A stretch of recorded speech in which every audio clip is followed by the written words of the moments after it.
अस्सलाम वालेकुम dear viewers, welcome once again. Java के एक नए लेक्चर के साथ हाजिर हैं। लास्ट लेक्चर के अंदर हमने एक्सेस मॉडिफायर्स को डिस्कस किया था और आज के लेक्चर के अंदर हम एक बहुत ही इंपॉर्टेंट और न्यू टॉपिक जो है वो डिस्कस करेंगे, जिसको आप इनकैप्सुलेशन कहते हैं। इनकैप्सुलेशन ये आपके ऑब्जेक्ट ओरिएंटेड प्रोग्रामिंग के 4 पिलर्स में से एक पिलर है। तो इसको हम पहले देखेंगे कि इनकैप्सुलेशन है क्या और इसका जो यूज़ है वो क्यों करते हैं और कैसे करते हैं। मजीद वीडियोस देखने के लिए हमारे चैनल SST लैब को सब्सक्राइब करें और बेल आइकन को दबाना मत भूलें ताकि आपको हमारी वीडियोस वक्त पर मिलती रहें। तो इनकैप्सुलेशन बेसिकली आपकी डाटा हाइडिंग होती है। देखें, आप एक मोबाइल फ़ोन यूज़ करते हैं तो अब मोबाइल का जो स्क्रीन है वो आपके सामने मौजूद होता है, लेकिन जो बैकएंड चीज़ें हैं यानी उसके जो अंदर चीज़ें लगी हुई हैं, जो उसकी सर्किट है, बॉडी है वगैरह, वो सारी आपके सामने नहीं होती हैं। ठीक हो गया। तो ये आपसे हाइड होता है, मतलब वो वाली जो पोर्शन है वो आपसे हाइड होता है। इसी तरीके से देखिए, आप किसी चीज़ को एक्सेस यानी आप वहाँ पे किसी भी चीज़ को डायरेक्टली एक्सेस नहीं कर सकते। तो आपके पास क्योंकि आप जब ऑब्जेक्ट ओरिएंटेड प्रोग्रामिंग कर रहे हैं, जावा कर रहे हैं, तो उसके अंदर आपका सारा काम जो है वो क्लासेस पे होता है। तो अगर आप कोई क्लास है या कोई डाटा है, आप उसको यानी एट्रीब्यूट है, आप उसको हाइड करना चाहते हैं ताकि आप कोई दूसरी क्लास जो है उसको एक्सेस ना कर सके, तो उसके लिए आप प्राइवेट कलर वर्ड जो है उसके साथ यूज करते हैं, जैसा मैंने आपको लास्ट क्लास के अंदर पढ़ाया था। तो अब अगर एक प्राइवेट डाटा मेंबर है किसी भी क्लास का, या एक क्लास जो है वो आप बनाई है आपने और उसके अंदर एक वेरिएबल बना दिया आपने, प्राइवेट बना दिया है, तो अब वो इनकैप्सुलेट हो गया है। अब वो आप उसको उसी क्लास के अंदर एक्सेस कर सकते हैं और कहीं एक्सेस नहीं कर सकते हैं। आज हम देखेंगे कि एक इनकैप्सुलेटेड जो वेरिएबल है वो बनाते कैसे हैं, और फिर उस वेरिएबल को आप किसी दूसरी क्लास के अंदर इनकैप्सुलेटेड वेरिएबल को कैसे एक्सेस कर सकते हैं, क्योंकि डायरेक्ट तो हम कर नहीं सकते। इस चीज को आज हम देखेंगे। तो चलें स्टार्ट करते हैं। फर्स्ट ऑफ ऑल मैं अपना नेटबीन ओपन कर लेता हूं और यहाँ पे मैं फाइल में जाके एक न्यू प्रोजेक्ट जो है वो बना लेता हूं, और उस प्रोजेक्ट का जो है हम नाम जो है वो रख लेते हैं, नेक्स्ट करेंगे पहले, और उसको कहते हैं इनकैप। ओके,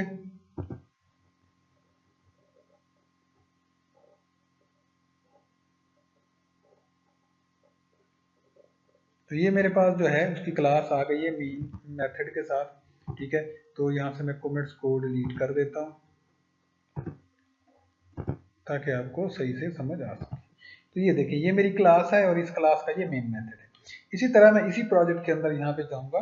ये जो मैंने अभी जो है इनकैप्सुलेशन का एक प्रोजेक्ट बनाया है ये वाला, और इसके सोर्स पैकेज के अंदर यहाँ पे जो इनकैप्सुलेशन का पैकेज, इसी के अंदर एक और क्लास बनाऊंगा।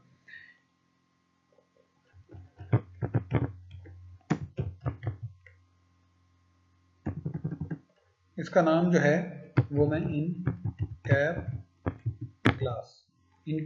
क्लास रख देता हूँ। इसको मैं फिनिश कर देता हूँ।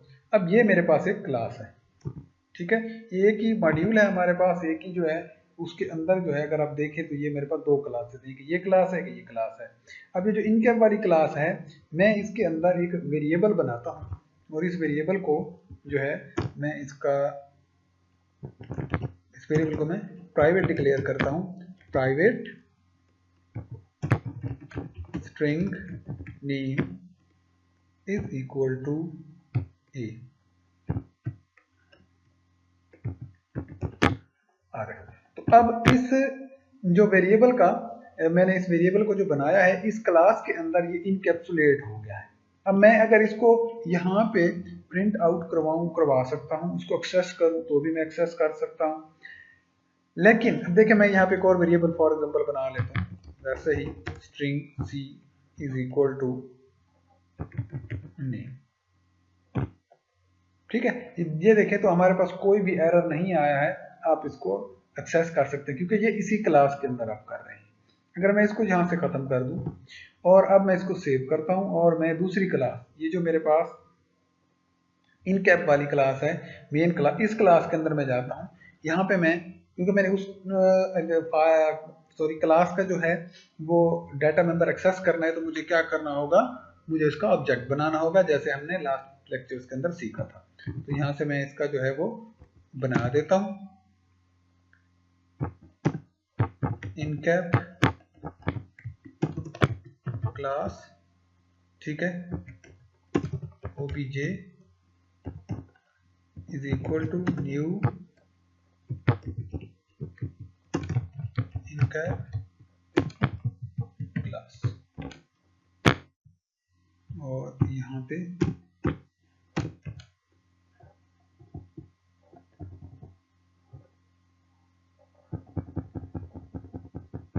कैप का सी जो है ये लोअर में है,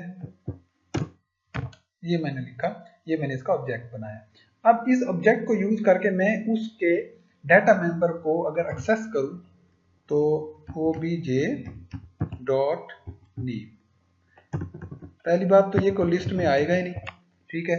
और अगर आपने राइट कर भी दिया तो ये देखिए यहाँ पे एक वो एरर दे रहा है, नॉट अ स्टेटमेंट। और इससे पहले अगर मैं इसको इस तरह करूं, string name new name is equal to, अब मैंने इसके इस वेरिएबल को एक्सेस किया है, तो आप देखें इसमें जो एरर आ रहा है उसके ऊपर देखें, name has private access in encap class. अब वो जो इनकैप वाली क्लास है उसमें क्योंकि प्राइवेट एक्सेस है तो आप क्या कर सकते हैं, इसी क्लास के अंदर इसको एक्सेस कर सकते हैं, इस दूसरी क्लास के अंदर इसको एक्सेस नहीं कर सकते हैं। ये देखें, यहाँ पे देखें तो ये जो हमारे पास, हम इस क्लास में इस वक्त मौजूद हैं, इस क्लास का जो डाटा मेंबर है जो कि ये वाला है, ये आपका क्या है, प्राइवेट है। अब अगर मैं इसको पब्लिक करके सेव करूं, पब्लिक कंट्रोल एस किया मैंने, इसको सेव कर दिया। अब अगर मैं इसमें आ जाऊं तो ये देखें मेरा एरर खत्म हो जाएगा यहाँ से, क्योंकि मैं अब ये पब्लिक बन गया, तो पब्लिक को आप एक्सेस किसी दूसरी क्लास में कर सकते हैं। तो मैं इसको कंट्रोल जी कर देता हूँ, अंडू कर देता हूँ, तो यहाँ पे ये आपका प्राइवेट हो गया। अब मैं इसको सेव करता हूँ तो दोबारा हमारे पास यहाँ पे ये एरर आ जाएगा, ठीक हो गया।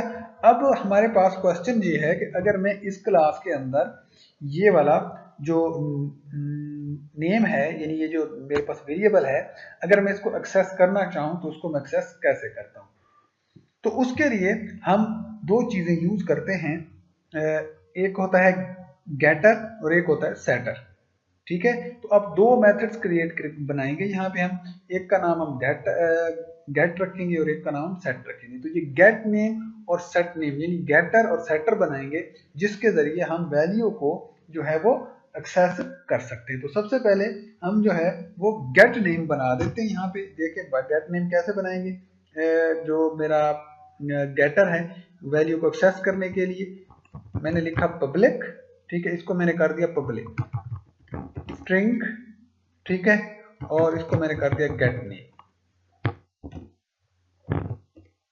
ओके हो गया। अब इसके अंदर मैंने क्या किया, क्योंकि ये मेरा स्ट्रिंग है तो इसके अंदर मैंने रिटर्न नेम, ओके हो गया। अब देखें, क्योंकि ये मेथड थोड़ा सा गौर कीजिएगा, थोड़ा सा समझिएगा कि ये वाला मेथड इसी क्लास के अंदर है, तो ये इस क्लास के इस वेरिएबल को रिटर्न करवा सकता है, ठीक हो गया, एक्सेस करके रिटर्न करवा सकता है, तो कोई एरर नहीं आया। अब मैं दूसरी क्लास में जाऊंगा और यहां पे मैं लिखूंगा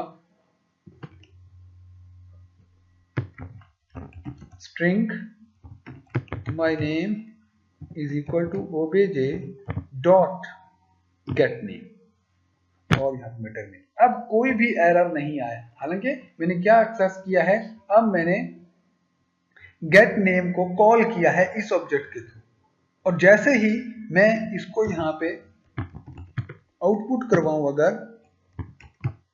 माय नेम, तो ये आउटपुट भी हो जाएगा। इसको मैं यहां से रन करता हूं तो ये देखें ये वैल्यू जो है वो रिटर्न हो गई है, हालांकि आपका ये इनकैप्सुलेटेड था। तो इनकैप्सुलेटेड को डायरेक्ट आप एक्सेस नहीं कर सकते, उसके गेटर के जरिए, ये जो हमने मेथड बनाया इसको हम गेटर कहते हैं, ठीक है। तो आपने क्या करना है कि उस गेटर के अंदर जाके उस जो आपके पास डाटा मेंबर होगा, जैसे ये आपके पास एक वेरिएबल बना हुआ है, तो इसको आपने क्या करवा देना है, रिटर्न करवा देना है। इस तरह आप इसको जो है एक्सेस कर सकते हैं। ये हो गई पहली बात। दूसरी बात ये कि अगर मैं ये चाहूं कि ये जो हमारे पास नेम है इसकी जो वैल्यू है वो मैं खत्म कर देता हूं यहां से। अब मैं ये चाहता हूं कि मैं इसको वैल्यू भी असाइन खुद करूं, ठीक है। तो अगर मैं वैल्यूज को खुद असाइन करना चाहता हूं तो मुझे अब मैं क्या करूंगा, यहाँ पे अगर मैं इस जगह पे ऐसे कर दूं कि obj dot name is equal to, और अगर मैं अब फिर एरर आएगा। अब एरर जब आया है ये, तो देखें यहाँ पे फिर वो कह रहा है कि name has private access in cap class. तो आप डायरेक्टली जो है उसको ना तो एक्सेस कर सकते हैं, ना उसकी वैल्यूज को असाइन कर सकते हैं। तो यहाँ पे मैं इसको खत्म कर देता हूँ। उसके लिए मुझे इसी क्लास के अंदर जैसे मैंने गेट बनाया था उसी तरह मुझे सेटर बनाना होगा। तो सेटर का तरीकाकार क्या होता है कि सेटर के लिए पब्लिक एक मेथड बनाएंगे, पब्लिक वॉइड, ठीक है, और उसको आप रखेंगे सेट नेम। ओके हो गया। अब सेट नेम के अंदर आप एक स्ट्रिंग टाइप का वेरिएबल बनाएं, न्यू नेम, और यहां पे आप name is equal to new name. तो जैसे ही आप इसको कॉल करेंगे इस मेथड को, ये लव जो है ये वॉइड है, ठीक है, सॉरी। अब आप इस मेथड को जैसे एक्सेस करेंगे और इसको जो पैरामीटर देंगे वो इस क्लास के अंदर आके, ठीक है, इस वेरिएबल को ये वाला जो नेम है वो असाइन कर देगा, जैसे मैंने आपको मेथड के टॉपिक में पहले समझा दिया है। तो मैं इसको यहाँ पे एक्सेस करता हूँ और मैं लिखता हूँ यहाँ पे obj डॉट सेट नेम, और यहाँ पे मैं सिंपली जो है इसको नेम दे देता हूँ। अब यहाँ पे मैंने क्या किया, इसको मैं यहाँ पे एंटर कर देता हूँ। यहाँ पे मैंने क्या किया, नेम उसके अंदर सेट किया सेटर के जरिए, और यहाँ पे मैंने गेट करके आउटपुट करवा लिया। तो इस तरह मैंने इसको सेव किया, यहाँ से मैंने इसको रन किया, तो देखें मेरा ये नाम एक्सेस हो गया। अब हम क्या कर रहे हैं कि ये इस क्लास के अंदर बैठ के इस क्लास के प्राइवेट मेंबर को एक्सेस कर रहे हैं और उसको मॉडिफाई कर रहे हैं। तो इस तरह आप कर सकते हैं। जैसे मैं यहाँ पे कोई और नाम जो है वो राइट कर देता हूँ और यहाँ से मैं इसको एक्सेस कर देता हूँ, ठीक है, रन करके। तो ये देखें मेरे पास वो नेम आ गया। तो इस तरह आप एक क्लास के अंदर बैठ के किसी दूसरी क्लास के अंदर जाके उसका जो इनकैप्सुलेटेड डाटा मेंबर है उसको आप एक्सेस करके मॉडिफाई कर सकते हैं। अगर आप गेटर एंड सेटर नहीं बनाते हो तो आप डायरेक्टली जो है उस प्राइवेट मेंबर को एक्सेस नहीं कर सकते। इस चीज को हम कहते हैं इनकैप्सुलेशन। मतलब अब इसका जो डाटा मेंबर था वो इस क्लास से हिडन था, only in a special case आप उसको एक्सेस कर पा रहे हैं यूजिंग सेटर एंड गेटर। तो अगर आपके पास ये प्राइवेट है तो आप इस क्लास के अंदर तो इसको एक्सेस कर सकते हैं, लेकिन अगर किसी दूसरी क्लास में एक्सेस करेंगे तो आप किसके थ्रू करेंगे, गेटर एंड सेटर के जरिए। तो आई होप कि आपको इनकैप्सुलेशन का टॉपिक जो है वो समझ आ गया होगा। नेक्स्ट लेक्चर के अंदर हम कुछ और चीजें जो है वो डिस्कस करेंगे। तो आज के लिए इतना ही, मिलते हैं नेक्स्ट क्लास में, तब तक के लिए मुझे इजाजत दीजिए। अल्लाह हाफिज़।